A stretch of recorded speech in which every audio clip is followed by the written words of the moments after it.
Largest bench के टूटने के बाद अब आगे क्या होगा? वो इंतखाबात का ऐलान करना चाहते थे। काजी ईसा साहब ने कल फैसला दे दिया, क्या दोबारा नया 5 रुकनी बेंच बनाएंगे। 4-3 के हवाले से जमाल मंदोखेल का स्टैंड तो पब्लिक है। अभी उमर अताब बंदियाल साहब की मुश्किलात खत्म नहीं हुई है। उमर अताब बंदियाल साहब क्या सरदार तारिक के साथ बैठने को तैयार है? पाकिस्तान के पहले चीफ जस्टिस होंगे जिनके खिलाफ 3 अदालती फैसले आ गए हैं। फांसी आने पर भी थ्रू मोटिव लेके फैसला दिया हुआ है। हर आदमी को राइट ऑफ अपील होना चाहिए। चीफ जस्टिस को तो बहुत जल्दी होती है कुछ मामला में, तो निजाम की कम तबाही हुई है, एसबीआई की अपनी तबाही होगी। शहजाद अकबर साहब मुल्क से भागे हैं, कार्रवाई तो फिर इमरान खान के खिलाफ होनी चाहिए ना। इमरान खान साहब हर काम के जवाब में कहते हैं मैं जिम्मेदार नहीं हूँ। रियाद वजीर आजम में आलू बेचने के लिए बैठे हुए थे। आरफ अलवी साहब असेंबली तोड़ने पर दस्तखत कर सकते हैं, लेकिन वो पार्लियामेंट से मंजूर शुदा कानून पर दस्तखत नहीं करेंगे।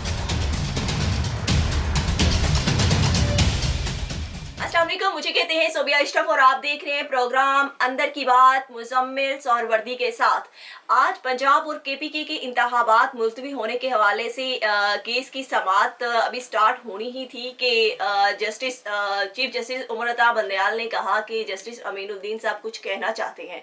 जस्टिस अमीनुद्दीन साहब जब कहना चाहे तो उन्होंने कहा कि मैं जो है ना वो इस समाअत को सुनने से माजरत करता हूँ, और उन्होंने ये समाअत सुनने से माजरत कल के काजी फायज ईसा के फैसले के तनाजुर में की। मगर अब सवाल यहाँ ये पैदा होता है कि लार्जेस्ट बेंच के टूटने के बाद अब आगे क्या होगा। इसी हवाले से आज हम बात करेंगे। अस्सलाम वालेकुम मुजम्मिल साहब। क्या हाल है? वालेकुम अस्सलाम, अल्लाह का शुक्र। अच्छा मुजम्मिल साहब, ये बताएं कि अब जो 3 समातें पहले हो चुकी हैं उनकी स्टैंडिंग कहाँ होगी? आज चौथी समात होनी थी, नहीं हुई, फिर अब कल 11:30 बजे के लिए जो है वो मुलतवी कर दी गई है समात। तो आगे क्या देख रही हैं आप, क्या होगा? आपके पास अंदर की क्या इत्तलात है? देखिए, उमर अता बंदियाल साहब जो है वो एक भंवर में फंसते जा रहे हैं रोज बरोज।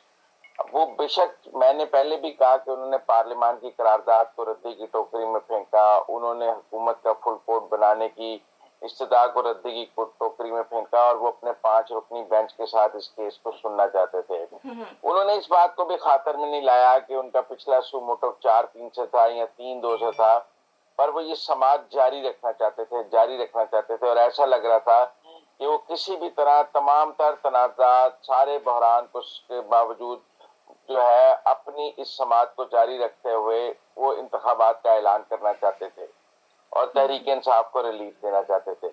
लेकिन फिर काजी ईसा साहब ने कल फैसला दे दिया जिसमें उन्होंने कहा कि जब तक सू मोटिव के हवाले से और बेंच फिक्सिंग के हवाले से फुल कोर्ट इजलास में कोई कवायद नहीं बनते हैं, तब तक इस किस्म की समाअत ना किया जाए। अब उसके बाद जस्टिस अमीनुद्दीन आज उठ के चले गए और बेंच टूट गया। अब अगर हम पिछले सू मोटिव में देखें तो 9 रुकनी बेंच बना, 2 जजेस उसमें से निकल गए, 7 रुकनी रह गया, 7 में से 2 निकल गए, 5 रह गए। तो वो 5 से चलाते रहे काम, लेकिन कोई नया मतलब नए जज उसमें एंटर नहीं हो रहे थे। जो चले जा रहे थे उनके बाद बाकी बेंच चलता जा रहा था।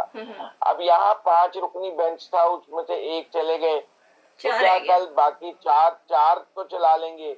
4 को चलाएंगे तो 4 का बेंच नहीं होता, तो क्या 3 को चलाएंगे? 3 को चलाने के लिए क्या करेंगे? फिर एक जज खुद निकाल देंगे एक और अब 3 रुकनी बेंच ये सुनेगा। तो मेरे ख्याल में ये मुश्किल हो जाएगा। क्या दोबारा नया 5 रुकनी बेंच बनाएंगे और उस 5 रुकनी में 4 ये होंगे और एक नया जज ले लेंगे? तो इसलिए अगर एक नया जज ले लेंगे तो वो पिछली 3 समातों में शामिल नहीं था, और अगर 5 रुकनी नया बेंच बनाते हैं तो उसमें जो 5वां आप जज लेंगे वो कौन होगा? क्योंकि सुप्रीम कोर्ट में भी अब तकसीम है, कुछ जज जो है वो हम ख्याल जजेस और उनको तहरीक इंसाफ के हामी जजेस कहा जाता है। क्या अब 5वां जज तहरीक इंसाफ का हामी जज होगा या तहरीक इंसाफ का मुखालिफ जज होगा? अगर हामी जज होगा तो वही बैठ सकता है, हो सकता है मुखालिफ जजेस तो इस वक्त काजी ईसा के साथ जाके खड़े हो जाएं और वो कहें कि जो काजी ईसा का फैसला है उसके मुताबिक अभी हेयरिंग आगे चल ही नहीं सकती। अब क्या जमाल मंदोखेल साहब क्या स्टैंड लेंगे, ये भी अभी देखने वाली बात है। उनका स्टैंड अभी पब्लिक तो नहीं हुआ, लेकिन 4-3 के हवाले से जमाल मंदोखेल का स्टैंड तो पब्लिक है कि वो कह रहे हैं कि वो फैसला 4-3 से था। तो इसलिए मैं समझता हूँ कि अभी उमर अता बंदियाल साहब की मुश्किलात खत्म नहीं हुई हैं। वो नया बेंच बना भी लें तो उनकी मुश्किलात में इजाफा होता जाएगा। वो क्या करेंगे? सुप्रीम कोर्ट के बाकी सीनियर जजेस को घर भेज देंगे, उन्हें कोई केस ही नहीं देंगे, उनको बगैर बेंचेस के रखेंगे कि कहीं कोई ऐसा फैसला ना आ जाए जो उनके खिलाफ हो। आप तो देखें ना जी, सुप्रीम कोर्ट से चीफ जस्टिस सुप्रीम कोर्ट के खिलाफ 3 फैसले आ गए हैं। एक ये काजी शाह वाला फैसला है, एक इससे पहले उन्होंने कहा कि बेंचेस आप तोड़ नहीं सकते कॉजलेस बनने के बाद। तीसरा फैसला मंसूर अली शाह साहब ने दे दिया। तो अब देखा जाए तो उमर अताब बंदियाल के खिलाफ पिछले एक माह में सुप्रीम कोर्ट से 3 अदालती फैसले आ चुके हैं। वो पाकिस्तान के पहले चीफ जस्टिस होंगे जिनके खिलाफ 3 अदालती फैसले आ गए हैं उनके काम के हवाले से, लेकिन वो उन अदालती फैसलों को खातर में लाए बगैर अपना काम जारी रखना चाहते हैं। मैं समझता हूँ ये उनके लिए और मसाइल में इजाफा होगा। अगर वो जारी रखेंगे तो सुप्रीम कोर्ट में डिवीजन और बढ़ेगी, पर बहरान में और इजाफा होगा। मुजम्मिल साहब, अगर इस सिचुएशन में चीफ जस्टिस जो है सुप्रीम कोर्ट, वो जो है वो कलअदम करार दे देते हैं 184(3) की को अदालती दायरा कार और मुदाहलत करार दे के इख्तियारात में, तो फिर हुकूमत का क्या लाहे अमल होगा अगर वो कलअदम करार दे देते हैं इसका? किस चीज को कलअदम करार देते हैं? 184(3) ये जो कानून बनाया है ना, जी जी ये जो नया कानून बनाया है, जी इसमें तो बेंच फिक्सिंग भी है, खाली 184(3) नहीं है। लेकिन कोई एक बैक जुम्बिश कलम तो वो इस कानून को कलअदम नहीं करार दे सकते। उसके खिलाफ पटिशन आएगी, फिर बेंच बनेगा, फिर वो बेंच सारा कुछ सुनेगा। तो क्या बेंच बनाएंगे? क्या वो बेंच भी जाजुल हसन, मुनीब अख्तर, मजाहिर अली नकवी और चीफ जस्टिस होंगे और उनके साथ अपने हम ख्याल जजेस होंगे और सीनियर जजेस के बगैर वो बेंच बना लेंगे? देखिए, इससे निकलने का रास्ता सिर्फ ये है कि चीफ जस्टिस जो है वो फुल कोर्ट का इजलास बुलाएं और यही इस्लाहात खुद कर लें। अगर वो ये इस्लाहात खुद नहीं करते हैं तो फिर इस कानून को खत्म करने की भी कोई इखलाकी जवाज नहीं होगा, क्योंकि इस कानून के हक में सुप्रीम कोर्ट के अंदर से राय आ चुकी है। मंसूर अली शाह का फैसला इस कानून के हक में है, काजी शाह के फैसले इस कानून के हक में है, आज अमीनुद्दीन साहब का बेंच से उठना इसके हक में है, जमाल मंतोखेल साहब की राय इसके हक में है, सरदार तारिक इस कानून के हक में। तो सुप्रीम कोर्ट के जो सीनियर जजेस हैं वो तो इस कानून के हक में है। अब ये कानून को चैम्बर में तो उमर अताब बंदियाल साहब खत्म नहीं कर सकते। अगर उन्होंने ये कानून खत्म करना है तो उसके खिलाफ पहले तो पटिशन होगी जो तहरीक इंसाफ देगी, जो मुझे नजर आ रहा है। तहरीक इंसाफ की उस पटिशन पर सब अपनी अपनी राय देंगे और वो आज तक नैब कवानीन के खिलाफ जो पटिशन है वो चल रही है और सुप्रीम कोर्ट को नैब कवानीन को खत्म तो अभी तक नहीं कर सका, हालांकि उसके खिलाफ पटिशन सुन रहा है। कानून को कोई रातों रात तो खत्म नहीं किया जा सकता। अगर उन्होंने सुनना है तो उसके लिए भी एक बेंच बनाना पड़ेगा और फिर वो कहेंगे जी कानून आपने खत्म करना है तो इसके ऊपर भी फुल कोर्ट बनाए। तो मेरा नहीं ख्याल कि उमर अताब बंदियाल साहब के लिए कोई इतना आसान है कि इस कानून को रद्दी की टोकरी में फेंक देना। लेकिन मैं फिर भी कहता हूँ कि ये कानून अभी सदर के पास जाना है, सदर इस पर दस्तखत नहीं करेंगे 14 दिन में, फिर ये दोबारा पार्लियामेंट के पास आएगा। तो अभी इसमें और रास्ते और अभी और मराहल मौजूद है। लिहाजा ऐसा नहीं है कि ये कानून आज सेनेट से पास हो गया तो ये कानून है। इसमें जब तक सदर दस्तखत नहीं करते तो प्रॉब्लम होगा। अब इमरान खान साहब की नई राय आई है कि बेशक फुल कोर्ट भी बना दे तो मुझे कोई इतराज नहीं। सवाल इमरान खान के इतराज का तो नहीं है, सवाल तो उमर अताब बंदियाल के इतराज का है कि उमर अताब बंदियाल साहब क्या काजी ईसा के साथ बैठने को तैयार हैं? उमर अताब बंदियाल साहब क्या सरदार तारिक के साथ बैठने को तैयार हैं? उमर अताब बंदियाल साहब क्या मंसूर अली शाह के साथ बैठने को तैयार हैं? तो अमीनुद्दीन के साथ बैठने को तैयार हैं? जो जजेस उमर अताब बंदियाल के खिलाफ खुलकर फैसले दे रहे हैं, क्या उमर अताब बंदियाल उनके साथ बैठने को तैयार हैं? ये एक मुश्किल सवाल है उमर अताब बंदियाल के लिए। और मेरे ख्याल में ये पाकिस्तान के पहले चीफ जस्टिस हैं जो इस कदर मुश्किल और भंवर में फंस गए हैं जो उनके पास अब इससे निकलने का रास्ता नजर नहीं आ रहा। क्योंकि अगर वो फुल कोर्ट बनाते हैं तो हो सकता है उस फुल कोर्ट में 184(3) के हवाले से, दूसरों के हवाले से और फैसले आ जाए। लोग वो फुल कोर्ट कह दे कि आपका सू मोटो भी 4-3 से उड़ गया था, तो ये 90 दिन के इंतखाबात के मामले आप हाई कोर्ट्स में ले जाएं।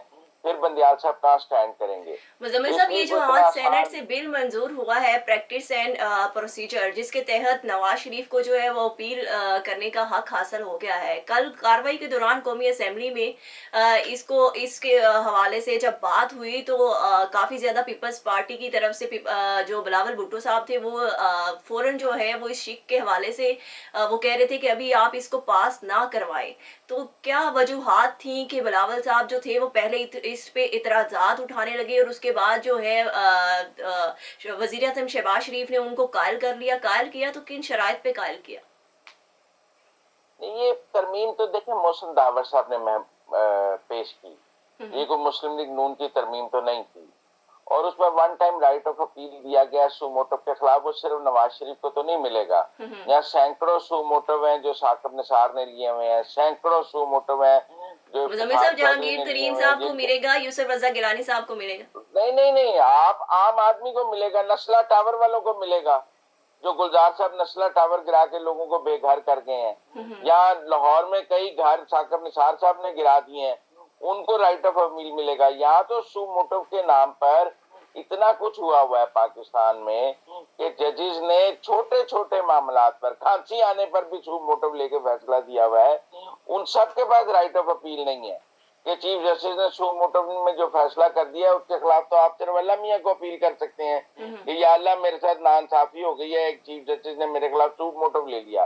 तो सवाल सिर्फ नवाज शरीफ का या जहांगीर तरीन का या यूसुफ रजा गिलानी का नहीं है। और सवाल तो ये है कि कितने हजारों लाखों लोगों को इससे राइट ऑफ अपील मिलेगा जिनके पास कानून के तहत राइट ऑफ अपील नहीं था। पाकिस्तान का आईन हर आदमी को राइट ऑफ अपील देता है, लेकिन सू मोटव में राइट ऑफ अपील नहीं था, जो आईन की खिलाफ वर्जी है। हमें चीजों को पॉलिटिकली ट्विस्ट नहीं करना चाहिए। आप ये देखें कि चीफ जस्टिस को ऐसे मामलात में सू मोटव लेना ही नहीं चाहिए जिनमें राइट ऑफ अपील खराब हो रहा हो। लेकिन आपने नस्ला टावर गिरा दिया, उसके ऊपर कोई राइट ऑफ अपील नहीं है, हजारों लोग वहां पे बेघर हो गए। लाहौर में छोटे छोटे प्लाटों के केसों में, नौकरियों के केसों में, ये अस्पतालों के केसेस में सू मोटव लेके फैसले दिए गए जिनके खिलाफ कोई राइट ऑफ अपील नहीं था। बंदा किसके पास जाए? अलामिया के पास चला जाए। तो मैं समझता हूँ कि अगर कोई ठीक काम है तो उसमें कीड़े नहीं निकालने चाहिए। आप जैसे लोगों को ये देखना चाहिए कि लोगों को जो है वो राइट ऑफ अपील मिल रहा है और वो अपील सुप्रीम कोर्ट नहीं सुननी है। नहीं वो मुजम्मिल अपील साहब, कोई हम किसी कीड़े के नहीं रिश्तेदार निकाल ने रहे, तो सवाल कर रहे हैं नहीं सिर्फ। नहीं नहीं नहीं, वो अपील किसी ने तो नहीं सुननी, वो सुप्रीम कोर्ट के मौजूद जजेस नहीं सुननी है। वो अपील सुप्रीम कोर्ट में ही सुनी जाएगी। लेकिन हर आदमी को राइट ऑफ अपील होना चाहिए। और मैं समझता हूँ कि कोई जब तक आप राइट ऑफ अपील नहीं देंगे यकसा निजाम इंसाफ की नफी होगी। इसलिए मैं समझता हूँ कि राइट ऑफ अपील तो सुप्रीम कोर्ट को आज खुद दे देना चाहिए था। किसी को क्या पता था कि इस मुल्क में जो चीफ जस्टिस है वो थोक के हिसाब से सू मोटव ले लेगा, उसका जब दिल चाहेगा वो ऐसे मामला पर भी सू मोटव ले लेगा जो हाई कोर्ट में जेर समात होंगे। भाई आपको हाई कोर्ट में जेर समात मुकदमात पर सू मोटव लेने की क्या जरूरत है? वो हाई कोर्ट में तय होंगे, फिर आपके पास आ जाएंगे। जल्दी क्या है? लेकिन चीफ जस्टिस को तो बहुत जल्दी होती है कुछ मामलात में। उनका ख्याल होता है काम रातों रात ना हुआ तो बड़ी तबाही हो जाएगी। और ये जो रातों रात वाला काम है, ये तबाही जो है ये अदलिया की तबाही कर गया है। इसमें कोई निजाम की कम तबाही हुई है, अदलिया की अपनी तबाही हो गई है सारी। अच्छा मुजम्मिल साहब, आज जो वजीर आजम ने जस्टिस काजी फायज ईसा के खिलाफ जो रेफरेंस था वो वापस ले लिया, ये बताएं जो इस अरसे में इस रेफरेंस के बाद जो जस्टिस काजी फायज ईसा की इज्जत की पामाली हुई, फिर उनको हरासा किया गया, उनको और उनकी फैमिली को इस रेफरेंस के तनाजुर में, तो उसका मदावा कौन करेगा? क्या उनके खिलाफ कार्रवाई होगी? क्या कार्रवाई करें? शहजाद अकबर साहब मुल्क से भाग गए हुए हैं। जिन्होंने ये रेफरेंस बनाया था, फरोग नसीम साहब ने बनाया था, उनके खिलाफ क्या कार्रवाई हो सकती है? इमरान खान ने ये रेफरेंस बनाया था और बाद में वो खुद ही कहने लगे कि मुझसे बड़ी गलती हो गई है, मैंने गलत रेफरेंस बना दिया। फिर कार्रवाई तो फिर इमरान खान के खिलाफ होनी चाहिए ना। अगर काजी ईसा को डेफेमेशन सूट कर सकते हैं, कोई कार्रवाई कर सकते हैं, वो तो इमरान खान के खिलाफ कर सकते हैं। क्या वो इमरान खान के खिलाफ कार्रवाई करेंगे? मुझे नहीं लगता कि वो इमरान खान के खिलाफ कार्रवाई करेंगे। लेकिन ये इस रेफरेंस को तो जिन्होंने दायर किया था वो खुद इस पर पशेमान थे।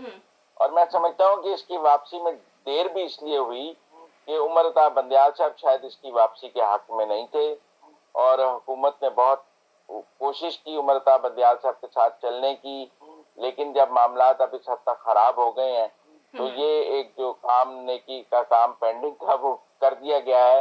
हर चीज का एक वक्त होता है। उन्होंने सितंबर में चीफ जस्टिस भी बन जाना है और उनके खिलाफ रेफरेंस जेर समाअत नहीं होना चाहिए था और वो ठीक किया है, क्योंकि जब ये रेफरेंस दायर हुआ था तब भी जो पीडीएम की जमातें थी वो इस रेफरेंस के खिलाफ थी और सबने कहा था कि ये नाजायज तौर पर दायर किया गया है। और उनका जो फैजाबाद धरना केस में उन्होंने जो फैसला दिया था उस फैसले की नाराजगी पर जनरल फैज ने उनके खिलाफ ये शहजाद अकबर के जरिए और इमरान खान के जरिए रेफरेंस बनाया था और बाद में इमरान खान ने खुद एक इंटरव्यू में कहा जी हमसे बड़ी गलती हो गई। भी गलती आपसे किसने कराई? फैज ने, मुजम्मिल साहब उन्होंने ये भी कहा था कि फरूक नसीम साहब ने बनाया था, मेरा इसमें कोई हाथ नहीं। ये प्राइम मिनिस्टर जिम्मेदार है जी। प्राइम मिनिस्टर मूव करता है प्रेसिडेंट को। ये तो इमरान खान साहब हर काम के जवाब में कहते हैं मैं जिम्मेदार नहीं हूँ, अच्छे कामों के वो खुद जिम्मेदार हैं, बुरे कामों के वो कहते हैं, किसी काम पे कह देते हैं जनरल बाजवा जिम्मेदार हैं, किसी काम पे कह देते हैं फैज जिम्मेदार हैं, किसी काम पे कह देते हैं फरूक नसीम जिम्मेदार हैं। तो ये आप वजीर आजम में आलू बेचने के लिए बैठे हुए थे अगर आप जिम्मेदार नहीं है? आप हर काम के बाद जिम्मेदार थे और जब बतौर वजीर आजम आपसे सवाल होता था तो आप कहते थे मैं हर चीज के कंट्रोल में हूँ। आज आप कहते हैं मैं किसी चीज के कंट्रोल में ही नहीं था, मैं तो डम्मी बन के बैठा हुआ था। सुबह सिर्फ हेलीकॉप्टर पे बैठ के आता था बनीगाला से, शाम को हेलीकॉप्टर पे बनीगाला वापस चला जाता था। क्या अच्छा मुजम्मिल साहब एक आखिरी सवाल सदर आरिफ अलवी ने कहा है कि मैं क्राइसिस सॉल्विंग मूड में हूँ। क्या आपको लगता है कि ये जो नया आर्टिकल मंजूर हुआ है 184(3) इस पे दस्तखत कर देंगे सदर आरिफ अलवी साहब और बगैर किसी क्राइसिस के कोई नया क्राइसिस जन्म नहीं लेगा? मेरा नहीं ख्याल वो दस्तखत करेंगे। ये कानून दोबारा पार्लियामेंट से पास करना पड़ेगा, वो इस पर दस्तखत नहीं करेंगे क्योंकि उनकी जमात का ये मौकफ होगा कि आप इस पर दस्तखत ना करें। अगर वो इस पर दस्तखत कर देते हैं तो जो उनके अदलिया में हम ख्याल लोग हैं वो कहेंगे तहरीक इंसाफ ने भी हमारे खिलाफ दस्तखत कर दिए। तो आरिफ अलवी साहब असेंबलियां तोड़ने पर दस्तखत कर सकते हैं, आरिफ अलवी साहब वजीर आजम से हलफ लेने पर से इनकार कर सकते हैं, लेकिन वो पार्लियामेंट से मंजूर शुदा कानून पर दस्तखत नहीं करेंगे। उन्होंने पहले भी नैब कानून पर दस्तखत नहीं किए थे, वो पार्लियामेंट से दोबारा पास हुआ था। और भी कई चीजें हैं जिन पर वो दस्तखत नहीं करते और उसके बाद कानून आइन और कानून में उसका रास्ता मौजूद है कि उनकी मंजूरी कैसे होनी है, क्योंकि ऐसा नहीं है कि सदर रोक ले तो वो ताहयात रुक जाता है, फिर वो पार्लियामेंट से दोबारा पास होना होता है। तो मेरे ख्याल में ये पार्लियामेंट से दोबारा पास होगा। सदर आरिफ अलवी इस पर दस्तखत नहीं करेंगे। वो ऐसे ही एक मिक्स सिग्नल दे रहे थे कल कि वो बाद में ये कह सकें कि मैंने पढ़ने के बाद ये फैसला किया है कि मैंने दस्तखत नहीं करने। अभी वो पहले तो स्टेटमेंट नहीं देना चाहते थे, वो उनका सियासी बयान है, सियासी बयान से ज्यादा कुछ। Thank you so much Muzammil साहब के मुताबिक ये कहना था कि सदर आरिफ अलवी ने जो कहा है कि मैं क्राइसिस सॉल्विंग मूड में हूँ वो उनका सिर्फ सियासी बयान है, हकीकत में ऐसा कुछ नहीं है। इसके साथ ही मुझे इजाज़त दे। अल्लाह हाफिज़।